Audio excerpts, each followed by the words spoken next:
Ito naglilinis, so yan mga basura dito. Ang magtapon mahuli, multa ha. Kung sinong magtatapon nitong basura may multa. Ayan. Sa akin nagagalit si pastor, ako daw nagtatapon basura. Yan, baka dapat walang magtapon ng basura dito ha, mga kapitbahay ha. Yan. Ayan. Bawal magtapon ng mga basura. Ayan, mga buti-buti.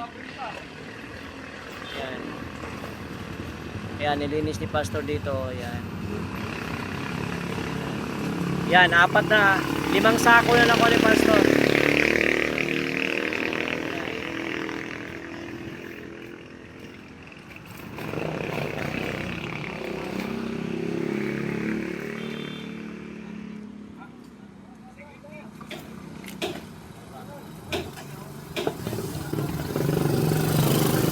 So, ayan yung may alalay si pastor kasama yan ng ano. Yan.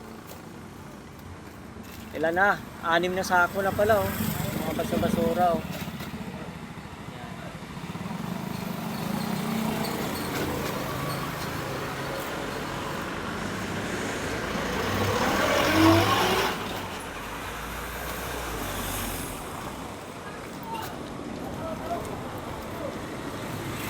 Ayan, okay na pastor?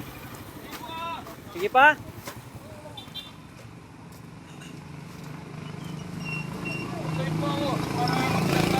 Sige.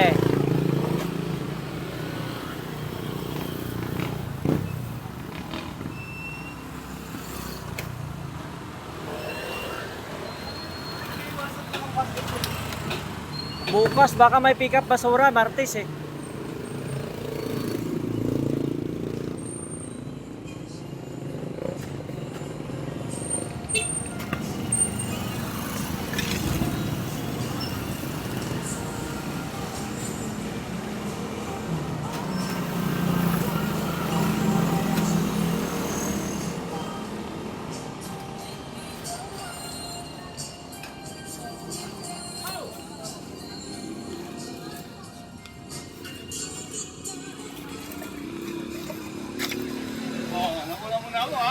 Oo.